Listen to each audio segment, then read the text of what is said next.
ప్రయాగకు సంబంధించిన ఎన్నో విశేషాలనేవి మనందరికీ కూడా తెలియజేయడానికి మనతో ఉన్నారు ప్రముఖ ఆధ్యాత్మికవేత్త, ఆర్ష విద్యా తపస్వి, శ్రీ శృంగేరి మహాసంస్థాన ఉభయ తెలుగు రాష్ట్రాల సంచాలకులైనటువంటి బ్రహ్మశ్రీ పసర్లపాటి శ్రీనివాస బంగారయ్య శర్మ గారు. నమస్కారం శ్రీనివాస బంగారయ్య శర్మ గారు. మామూలుగా ప్రయాగ అంటే చాలామందికి పిండ ప్రదానాలను లేకపోతే అట్లాగూ కొంతవరకు తెలుస్తుంది.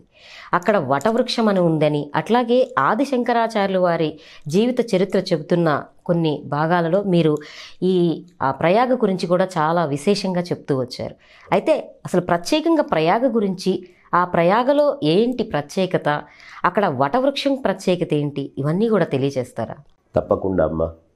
మనకి ప్రకృష్టమైనటువంటి యాగాలు ఎక్కడ జరుగుతాయో దాన్ని ప్రయాగ అంటారు. కొన్ని వందల సత్రయాగాలు జరిగినాయి. వందల సత్రయాగం ఒకటి చేయటము ఒక జీవితంలో సరిపోదు. మహర్షులు వేల సంవత్సరాలు జీవించినటువంటి మహర్షులు వాళ్ళు సత్రయాగాలు చేశారు. సత్ర అంటే మొత్తం ఎన్ని ఉండొచ్చండి? సత్రయాగం అనేది ఒకటే అమ్మ. పూర్తిగా కొన్ని కోట్ల సంఖ్యలో అది చేసుకుంటూ వెళ్తారు. అంత చేయాలంటే ఓ మానవ జీవితం సరిపోదు. కాబట్టి ఈ సత్రయాగాలు అనేటటువంటిది ఆచరించుకుంటూ వెళ్ళారు. ఈ వెళ్ళేటప్పుడు అక్కడికి వచ్చి సూతమహాముని అనేకమైనటువంటి పురాణాలు ఇవి కూడా చెప్పిన సందర్భాలు ఉన్నాయి. అక్కడ గొప్పతనం ఏంటంటే అమ్మ, మనకి చాలా గొప్ప నదులు అంటే ముందే ఏం చెప్తాం? గంగా, తర్వాత యమున. రెండు పేర్లు చెప్పావు నువ్వే, గంగా యమున. గంగా నది ప్రవహిస్తూ వస్తుంటే యమునా నది కూడా వచ్చి ఆ ప్రవాహంలో కలిసే ప్రదేశం ప్రయాగ. అంటే అప్పటిదాకా యమున ఒక పెద్ద నది, దాని పేరు ఇంక వెళ్ళిపోతుంది. యమున పేరు గంగలో కలిసిపోతుంది.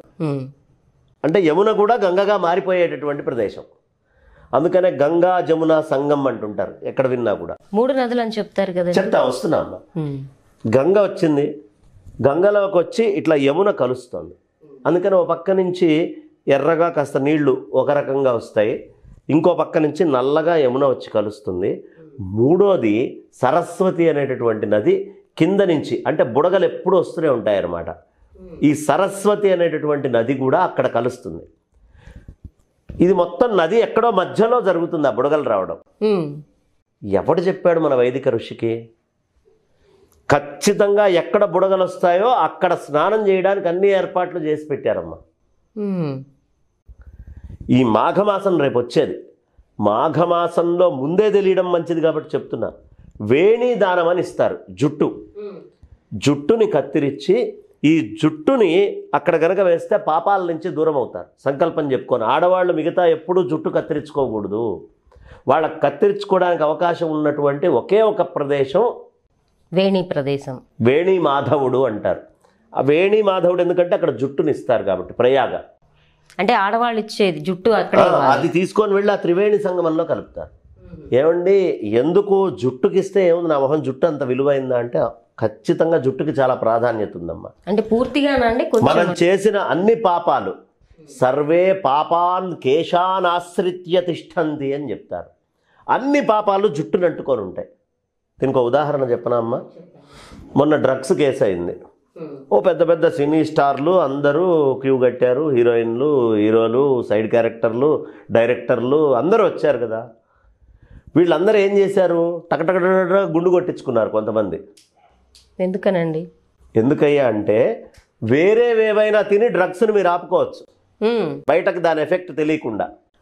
కానీ జుట్టులో ఉండేటటువంటి దాని నుంచి మార్చలేరు. ఏం తిన్నా ఆ డ్రగ్స్ తీసుకున్నటువంటి ఇంపాక్ట్ గోళ్లల్లో, జుట్టులో తెలిసిపోతుంది. అందుకనే మన పూర్వీకులు సర్వే పాపాన్ కేశాన్ ఆశ్రిత్య తిష్టంతి, మనం చేసినటువంటి పాపాలన్నీ మన జుట్టుని ఆశ్రయించి ఉంటాయి. ఆపద మొక్కులు వాడికి వెళ్ళి నువ్వేదో గొప్ప జుట్టిస్తున్నాను అని ఆనందపడకు. నీ పాపాలన్నిటినీ అక్కడ ముండనం చేసుకొని స్వామి దగ్గర వదిలిపెడుతున్నావు.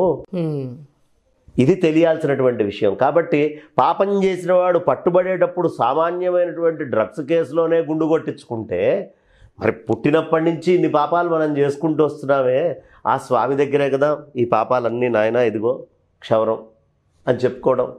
పాపం మొత్తం నాశనం చేస్తాడు స్వామి. కాబట్టి వేణీదానము అనేది అక్కడ ప్రత్యేకత. ఇక మొత్తం సృష్టి అంతా మునిగిపోయినా మునిగిపోనివి రెండు ఉన్నాయి. ఒకటి కాశీ, రెండు ప్రయాగ. ఈ రెండు మునగవా అండి? ప్రయాగలో వటవృక్షం మునగదమ్మా. మార్కండేయుడు చిరంజీవి కదా, మనం మార్కండేయుడిని చిరంజీవి అని నమస్కారం చేసుకుంటాం కదా. అలాంటి మార్కండేయ మహర్షి ప్రళయం వచ్చినప్పుడు ఈ చెట్టు మీద కూర్చున్నాడట. మొత్తం నీళ్ళే, ఎటు చూసినా ఏం కనిపించట్లేదు, ఈ చెట్టు మాత్రం ఉందట.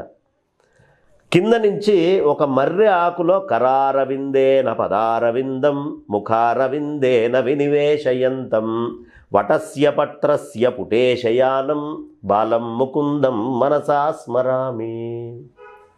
చిన్న బాలముకుందుడు ఇట్లా బొటన వేలు తీసుకొని నోట్లో పెట్టుకొని మర్రాకు మీద ఉన్న కృష్ణుడిని చూస్తారు కదా, ఆ కృష్ణుడు కనిపించాడట.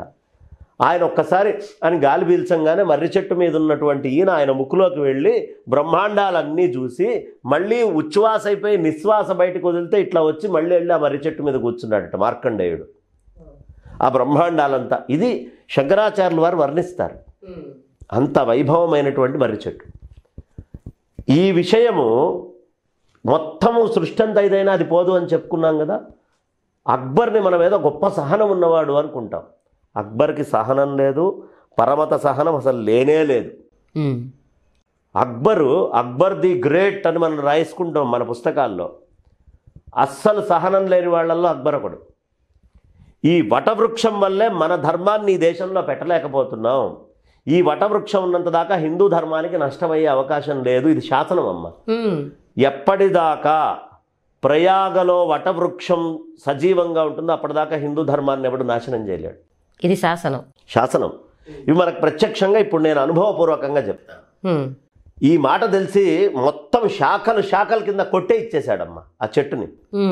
మొత్తం కొట్టే ఇచ్చాడు. కొట్టే ఇస్తే అది మళ్ళీ శాఖోపశాఖలుగా విస్తరించి చాలా పెద్దదైపోయింది. జహాంగీర్కి చాలా కోపం వచ్చింది. అక్బర్ చచ్చిపోయాడు. ఆ కాలంలో జరిగింది ఇది ప్రత్యక్షం. అక్కడ చరిత్రలో ఉన్నదే, వాళ్ళు రాసుకున్నది, మనం కాదు. వాళ్ళు పర్షియన్ లాంగ్వేజ్లో రాసుకున్నటువంటి విషయాన్ని మనం చెప్పుకునేది. ఇప్పుడు మేము ఇట్లా కొట్టించామని రాసుకున్నాడు అక్బర్. మళ్ళీ వచ్చింది, మళ్ళీ పెద్దగా చెట్టు మొలిచిపోయింది. జహాంగీర్కి తెలిసింది ఇక్కడ ఈ దేశంలో హిందూ ధర్మం పోవాలి అంటే ఈ చెట్టు నాశనం కావాలి. ఏం చేశాడు, మొదలుకు కొట్టించాడు. మొదలుకు కొట్టిస్తే మళ్ళీ దాంట్లో నుంచి చిగుళ్ళు వస్తున్నాయి. బాగా కాచినటువంటి నూనె, భయంకరంగా కాచినటువంటి నూనె తీసుకొచ్చి ఆ చెట్టు మీద పోయించాడు. మొత్తం అంతా చనిపోవాలని, పూర్తిగా చెట్టు సర్వనాశనం కావాలని.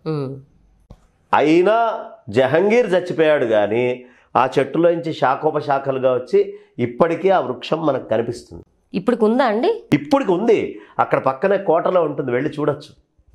ప్రయాగలో కోటలో మనం చూడొచ్చు. పరమత సహనం అనేటటువంటిది వాళ్ళకి అసలు లేదు. ఔరంగజేబుకి కానీ మన జహంగీర్కి కానీ అక్బర్కి కానీ వాళ్ళకి లేదమ్మా. ఉంది అని మనం భ్రమపడుతున్నాం. ఏంది, ఔరంగజేబు కాశీని సర్వనాశనం చేసి జ్ఞానవాపి అనే మాస్క్ ఉంటుందమ్మా ఎక్కడైనా? జ్ఞానవాపి ఏంటి మాస్కుకి పేరు? శివాలయాన్ని ధ్వంసం చేసి అక్కడ పెట్టారు. అందుకనే మొన్న ఇప్పుడు చరిత్రలోకి వెళ్ళి చూస్తే కిందన్నీ గుడి అవశేషాలే, పక్కన అవశేషాలే అనే స్థాయిలో రీసెర్చర్స్ మొదలుపెట్టారు. ఏఎస్ఐ ఆర్కియాలజిస్టులు అయోధ్యలోకి వెళ్ళి ఇక్కడ కింద ఉన్నాయి అంటే వాళ్ళు దాన్ని నాశనం చేస్తేనే కదా. అయితే అంత మహత్తరమైన కాశీలో కొద్దిగా స్థలం గుడి పక్కనే అయితే వాళ్ళ కోసం ఖాళీగా ఎవరు వదిలిపెట్టరు. కాబట్టి అట్లా దారుణాలు చేశారు. అయినప్పటికీ ఈ ప్రయాగ గొప్పతనం ఏంటంటే ఖచ్చితంగా అక్కడికి వెళ్ళాలి. దాని పక్కనే ఒక బావి ఉంటుందమ్మా. ఆ బావిలో నీళ్లే సరస్వతి అంటారు. అందులో నీళ్లు ఉన్నంత దాకా ఈ మధ్యలో నీళ్ళు అనేవి వస్తాయి. అక్కడి నుంచి ఊరు ఇందులోకి వస్తాయి. అది కేవలం రాజవంశస్థులు మాత్రమే అక్కడి నుంచి నీళ్లు తీసుకుంటారు, మిగతా ఎవరికి లేదు. ఎవరైనా సరే అక్కడ సరస్వతి సంగమంలో చేయాల్సినటువంటిదే. అందుకనే ప్రయాగే మాధవం దృష్ట్వా, మాధవేశ్వరి ప్రయాగలోనే ఉంది, మాధవుడు అక్కడే ఉన్నాడు, వేణి మాధవుడై ఉన్నాడు. అది ఏమిటయ్యా ప్రయాగ క్షేత్రము అంటే మనం అంతకుముందు దాంట్లో చెప్పుకున్నాం. నిజ గురు చరణ ధ్యానయోగ ప్రయాగ, మన గురువు మీద ఉండేటువంటి భక్తే ప్రయాగ. రెండోది ఈ ఈ ప్రదేశం ఉంది కదా, ఇది విష్ణు స్థానం, విష్ణు చక్రం అంటారు, దీన్ని ఆజ్ఞాచక్రం అంటారు. ఇక్కడ ఇడా పింగళ సరస్వతి అని 3 నాడులు కలుస్తాయి. ఈ శరీరంలో విష్ణుస్థానమైనటువంటి ఇడా పింగళ సుషుమ్న ఎలాగో అలాగే మనకి ప్రయాగ ఈ భూమి మీద గంగా యమున సరస్వతి అనే 3 అక్కడ కలుస్తూ ఉన్నాయి. అక్కడికి కలిసి ఎక్కడికి వెళ్తున్నాయమ్మా? ఇక్కడ కలిసి ఇలా ప్రవాహం చేసి ఇక్కడికి వస్తున్నాయి. ఇది రుద్రస్థానం. అర్థమైందమ్మా? ఇక్కడి నుంచి ఇది అధిపతి స్థానం, ఇది బ్రహ్మస్థానం. కాబట్టి మొత్తం బ్రహ్మ విష్ణు శివాత్మకమై పూర్తి పరమాత్మలో ఐక్యం చేసేటటువంటి దాంట్లో ప్రధానమైన ప్రదేశం, గురువు ఉండేటువంటి ప్రదేశం ప్రయాగ. అక్కడ ప్రయాగ దగ్గర మనకు అవసరమైన జ్ఞానబోధ అనేది కలుగుతుంది. మహాత్ములు ప్రయాగ దగ్గర చెప్తారు. ఇప్పటికీ పడవలో వెళ్తుంటే ఆ పక్షులు, ఆ గంగా యమున సంగమము, ఆ సరస్వతి అమ్మవారు కింద నుంచి పైకి రావటము, 2 కళ్ళు సరిపోవు, లక్షల్లో ఇప్పటికీ వెళ్ళి జనం చేస్తారు. మాఘమాసంలో ప్రత్యేకంగా అక్కడ చేసేటువంటి దానాలకి చాలా ప్రతీతి, చాలా పేరు. కాబట్టి అమావాస్యల్లో మరీ ముఖ్యంగా స్నానం చేస్తే ఇంకా విశేషము అని చెప్తారు. కాబట్టి మాఘి, మహామాఘి, మాఘ అమావాస్య, ఇట్లు మాఘ ఆదివారాలు ఇవన్నీ కూడా చాలా విశేషంగా ప్రయాగ క్షేత్రాన్ని చెప్తాయి. ఖచ్చితంగా మనిషికి జీవం ఉండగా ఒక్కసారైనా మాఘమాసంలో ప్రయాగకి అమావాస్య రోజు కానీ, ఆదివారం రోజు కానీ, లేకపోతే కుంభమేళా జరిగేది కూడా అక్కడే. మొన్న అర్ధ కుంభమేళా అయింది. నెక్స్ట్ ఇంకొక 3 ఏళ్లలో పూర్ణ కుంభమేళా కూడా అక్కడ చాలా విశేషంగా జరుగుతుంది. మొన్న ఉన్న సర్కార్ అద్భుతంగా ఏర్పాట్లు చేసింది. మళ్ళీ అదే స్థాయిలో ఈ సర్కారే అది అక్కడ ఏర్పాటు చేయాలని ఆ వేణి మాధవుడికి నమస్కారం చేసుకుందాం. అద్భుతమైనది ప్రయాగ క్షేత్రం. అంతే అద్భుతంగా మీ మాటల ద్వారా మా అందరికీ కూడా తెలియజేశారండి. ధన్యవాదాలు. ప్రయాగ గురించి, ఆ ప్రయాగలోని వటవృక్షం గురించి ఎంత అద్భుతంగా మనందరికీ కూడా వర్ణన చేసి తెలియచేశారు కదా బంగారయ్య శర్మ గారు. ఈ వీడియో కూడా మీ అందరికీ నచ్చుతుందని ఆశిస్తూ, వారు చెప్పిన ఎన్నో విషయాలని మీరు కూడా వెళ్ళి అక్కడ మాఘమాసంలో కావచ్చు, లేదంటే ఆదివారాలు, అమావాస్యలు వారు చెప్పిన రోజుల్లో వెళ్ళి చక్కని కార్యక్రమాలు నిర్వహించుకోవచ్చు అని చెప్పి వారు తెలియజేశారు.